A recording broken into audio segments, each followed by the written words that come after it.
뒤엉킨 잔치상, 철거덕 닫히는 자물쇠. 유일한 탈출구는 낡은 완강기와 옥상 사이 널빤지였죠. 아침 여러분, 다크한 나이트메어 출발합니다. 바닷가 작은 도시, 오래된 펜션의 간판이 비바람에 흔들리던 여름날이었어요. 갓 영업을 시작한 설계사 윤정은 새로운 고객을 만나러 낯선 길을 걸었죠. 마을은 적막했고 파도 소리만 건물 사이에 메아리 쳤어요. 펜션 주인은 따뜻하게 웃으며 윤정을 맞이했지만 그 시선에는 묘한 집착이 스며 있었어요. 설계사는 계약을 앞두고 기회를 잡았다고 생각했지만 그 순간부터 이미 보이지 않는 덫에 발을 들인 셈이었죠. 펜션 주인은 윤정에게 연신밥을 챙기고 따뜻한 말을 건넸어요. 불우한 과거를 이겨내려는 그녀의 사연을 들으며 더 가까워지고 싶다는 듯 집요하게 다가왔죠. 처음엔 단순한 호의라 여겼지만 매일같이 쏟아지는 연락과 지나친 관심은 점점 무겁게 내려앉았어요. 고객의 친절 뒤에 감춰진 의도는 알 수 없었지만 윤정은 그 불편한 기류를 애써 외면하며 일에만 몰두했어요. 그러나 불길한 그림자는 이미 그녀를 감싸고 있었죠. 반년이 흘렀을 무렵 계약은 차곡차곡 늘어갔고 관계는 더욱 뒤엉켰어요. 주인은 마치 가족처럼 그녀를 대하며 혼자는 안 된다는 말을 반복했죠. 그러던 어느 날 윤정은 펜션의 꼭대기층으로 초대받았어요. 좁은 계단을 오르며 느껴지는 이질적인 기운은 설명하기 힘들었어요. 문이 열리자 하얀 벽 가득 어린이용 학습 포스터가 빽빽하게 붙어 있었고 낯선 정적이 공간을 지배했죠. 평범한 거실 대신 드러난 풍경은 윤정의 마음을 차갑게 얼어붙게 했어요. 방 안의 공기는 비정상적으로 정리된 듯 불안했어요. 가구는 없고 플라스틱 테이블 위엔 미역국, 갈비찜, 케이크까지 잔치상처럼 음식이 가득했죠. 주인은 오늘은 특별한 날이야 라며 그녀를 억지로 앉혔고 그 시선엔 기묘한 열망이 섞여 있었어요. 음식은 정성스러웠지만 정작 주인은 먹지 않고 그녀가 식사하는 모습만 응시했죠. 불길한 연극의 무대에 홀로 앉은 기분이었어요. 윤정은 수저를 드는 손끝이 떨렸고 한 모금조차 삼키기 힘들었죠. 잠시 후 주인이 자리를 비운 순간 낯선 인기척이 들려왔어요. 철컥거리는 소리와 함께 현관 자물쇠가 여러 번 잠겼고 깊은 정적을 깨고 방 안에서 낮고 무거운 발소리가 다가왔어요. 문이 열리자 나타난 건 30대쯤으로 보이는 낯선 남자였어요. 무표정한 얼굴에 맺힌 공허한 눈빛, 그리고 거칠게 반복되는 중얼거림이 윤정을 압박했죠. 설명할 수 없는 공포가 현실이 되었고 그녀는 본능적으로 탈출구를 찾아 몸을 떨었어요. 남자의 발걸음은 무겁고 불안정했어요. 윤정을 보자마자 예쁘다라는 말을 반복하며 천천히 다가왔죠. 그의 팔이 뻗어오자 본능적으로 몸을 피했지만 힘의 격차는 분명했어요. 거친 손길이 블라우스를 움켜쥐자 단추가 뜯겨나가며 바닥에 흩어졌어요. 숨이 막히는 듯한 압박, 방 안을 채운 침묵 속에서 들려오는 건 그의 거친 호흡뿐이었죠. 윤정의 눈은 충혈됐고 심장은 파도처럼 요동쳤어요. 이곳은 더 이상 안전한 공간이 아니었어요. 그녀는 가까스로 팔을 뿌리치고 옆방으로 몸을 날렸어요. 급히 문을 잠그자 바깥에서 둔탁한 소리가 연이어 들렸죠. 나오라. 벽에 부딪히는 충격음의 벽지가 울리고 플라스틱 테이블이 뒤엉키며 깨지는 소리가 뇌리를 찔렀어요. 방 한구석에 몸을 웅크린 채 숨을 고르려 했지만 언제 문이 부서질지 모른다는 두려움이 뼛속까지 스며들었어요. 탈출구는 창문뿐이었고 창밖의 어둠은 끝 모를 심연처럼 보였죠. 창가에 달린 완강기가 눈에 들어왔어요. 화재 대비용 철제 장치, 낡았지만 그것만이 유일한 희망이었죠. 떨리는 손으로 고리를 걸고 몸을 내밀자 바람이 얼굴을 세차게 때렸어요. 심장은 금방이라도 터질 듯 뛰었고 소나귀에선 식은땀이 흘러내렸죠. 아래로 이어진 어두운 골목은 깊은 수렁 같았지만 선택의 여지는 없었어요. 그녀는 이를 악물고 창밖으로 몸을 던졌어요. 발끝이 허공에 매달리자 곧장 쇠사슬이 삐걱이며 흔들렸어요. 끊어질지도 몰라 숨죽인 절망이 귓가를 맴돌았죠. 건물 외벽에 파이프를 붙잡아 위로 오르려 애썼지만 손목은 저릿했고 발끝은 벽돌에 긁혀 피가 배어 나왔어요. 어둠 속에선 남자의 외마디 고성이 메아리쳤고 언제든 다시 끌려갈 수 있다는 공포가 폐부를 짓눌렀죠. 윤정은 이를 악물고 옥상 난간을 향해 기어올랐어요. 옥상에 올라섰을 때 눈물이 시야를 흐렸어요. 하지만 아직 끝이 아니었어요. 맞은편 건물에서 누군가 빨래를 걷다 그녀를 발견했죠. 순간의 정적 뒤 그 사람은 낡은 널빤지를 찾아와 두 옥상 사이에 다리를 놓았어요. 윤정은 두 손으로 목숨줄을 움켜쥐듯 널빤지를 붙잡고 건너갔어요. 발 아래 골목은 까마득한 심연처럼 입을 벌리고 있었고 그 순간마다 심장이 가슴을 찢을 듯 뛰었어요. 간신히 다른 건물로 넘어오자 온몸에 힘이 풀려 주저앉았어요. 가슴은 불규칙하게 뛰었고 호흡은 비명을 지르듯 가빠졌죠. 도움을 준 이웃은 눈빛으로만 서둘러 나가라 손짓했어요. 그의 얼굴엔 두려움이 고스란히 비쳤죠. 이곳에서 무슨 일이 벌어지는지 이미 알고 있는 듯한 표정이었지만 감히 입을 열지는 않았어요. 그 또한 펜션 주인의 영향력 아래 얽혀 있었던 거죠. 윤정은 가까스로 경찰에 신고했어요. 떨리는 목소리로 자초지종을 설명했지만 돌아온 건 무심한 질문들이었죠. 식사 자리를 오해한 것 아닌가요?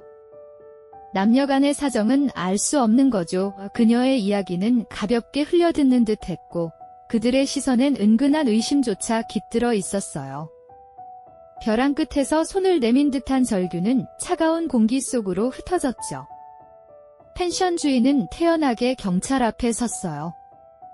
내가 딸처럼 아꼈는데 오히려 배신을 당했다. 차분하면서도 독한 말들이 쏟아졌죠. 주변 사람들은 고개를 끄덕였고 윤정은 점점 고립되어 갔어요. 권력을 쥔 건물주의 말은 무겁게 내려앉았고 한낱 설계사의 목소리는 바람처럼 가벼웠죠. 진실은 왜곡되었고 그녀의 상처는 또다시 덮여버렸어요. 결국 펜션 주인은 계약된 보험을 모두 해지했어요. 회사 로비에서 서류를 던지며 고성을 지르는 그 모습은 처음의 따뜻함과 전혀 달랐죠. 서류가 흩날리며 공중을 맴돌았고 그 소리는 마치 조롱처럼 울려 퍼졌어요. 윤정은 서류 더미 사이에 홀로 서 있었고 몸은 작게 떨렸죠. 손끝까지 차오르는 굴욕감과 공포는 지울 수 없는 낙인처럼 새겨졌어요. 사건은 그렇게 종결된 듯 보였지만 도시는 여전히 침묵했어요. 펜션 앞을 지나던 사람들은 애써 눈을 돌렸고 이웃들은 무슨 일이 있었는지 알면서도 말하지 않았죠. 진실은 벽 너머에 갇힌 채 썩어갔고 윤정의 마음속 공포는 세월이 흘러도 사라지지 않았어요. 바닷가에 부서지는 파도 소리만이 그날의 진실을 알고 있었죠. 그리고 그 소리는 밤마다 귓가에 스며들며 그녀를 붙잡았어요. 윤정은 회사로 돌아왔지만 아무도 그녀의 고통을 이해하지 못했어요. 동료들은 사건의 전말을 궁금해했지만 직접 묻는 이는 없었죠. 대신 눈길은 차갑게 스쳤고 속삭임은 등 뒤에서 흘러나왔어요. 회사 안에서조차 그녀는 외톨이가 되었어요. 업무 자료를 정리하는 손끝이 떨렸고 전화벨 소리에도 흠칫 놀라며 몸을 움츠렸죠. 그날의 공포는 끝나지 않았고 일상 속 모든 순간이 낯설고 위태롭게 변해 있었어요. 밤이 되면 더 선명한 악몽이 찾아왔어요. 철거덕, 자물쇠가 채워지는 소리, 무표정한 얼굴이 다가오는 장면이 꿈속에서 반복됐죠. 이마에는 식은땀이 맺혔고 몸은 얼어붙은 채 깨어났어요. 눈을 떠도 방 안 어둠 속 어딘가에서 발소리가 울리는 듯했죠. 윤정은 혼잣말처럼 중얼거렸어요. 나는 아직 갇혀있는 거야. 현실과 꿈의 경계가 무너지고 공포는 그녀의 삶을 삼켜가고 있었어요. 시간이 지나도 경찰은 아무 조치도 취하지 않았어요. 펜션 주인은 여전히 도시의 중심에서 건물주로 영향력을 행사했고 누구도 그의 이름을 입 밖에 내지 않았죠.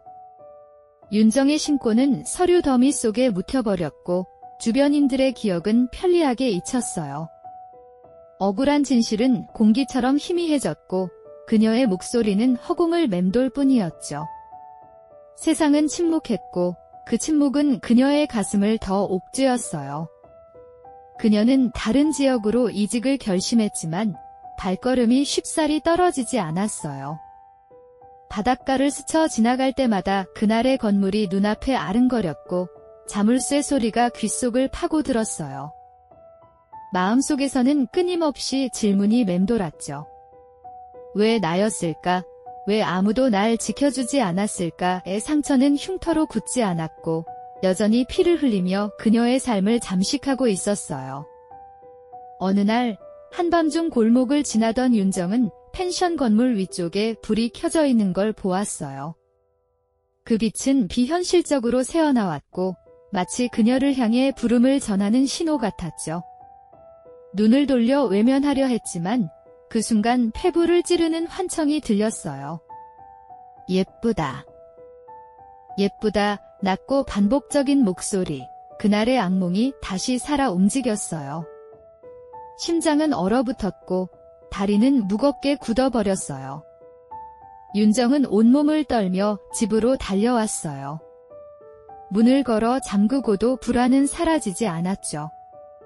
거실 불빛이 흔들리고 창문 밖 그림자가 스쳐가는 듯 보였어요. 여기까지 따라온 걸까? 손에 쥔 휴대폰은 진동조차 두려운 폭발음처럼 느껴졌어요.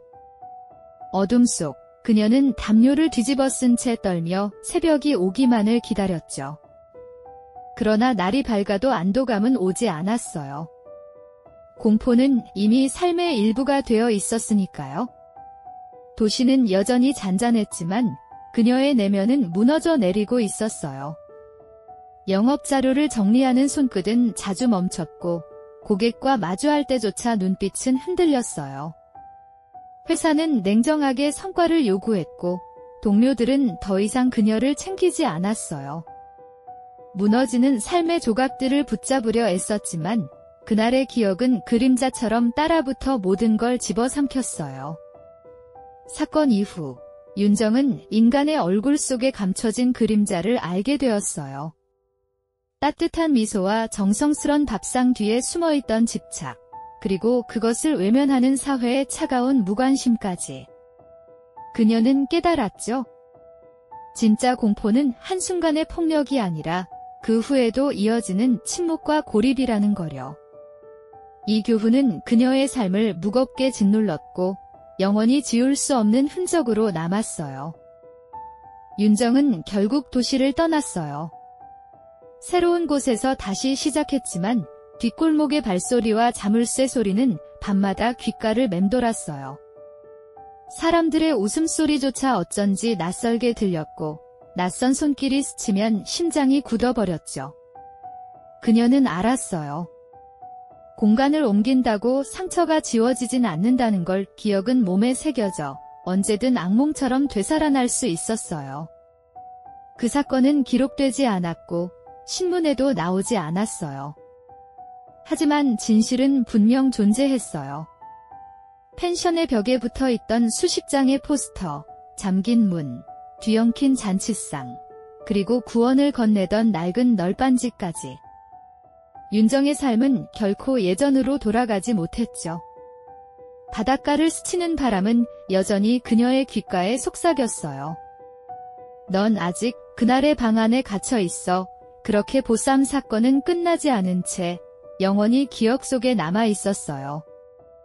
세월이 흘러도 윤정의 기억 속 그날은 결코 옅어지지 않았어요. 바닷바람이 스칠 때마다 자물쇠 소리와 함께 무표정한 얼굴이 떠올랐고 골목의 그림자는 언제든 그녀를 다시 삼켜버릴 듯 다가왔죠. 사람들은 흔적 없는 사건이라 말했지만 그녀의 내면엔 지워지지 않는 낙인이 새겨져 있었어요. 진실은 기록되지 않아도 살아남은 이의 마음속에서 끝없이 되살아나요. 그것이야말로 가장 잔혹한 형벌이자 우리가 잊지 말아야 할 현실의 공포였죠. 오늘의 다크한 나이트메어는 여기까지입니다. 끝까지 청취해주셔서 감사합니다. 구독과 좋아요로 힘을 보태주시면 큰 응원이 될 거예요.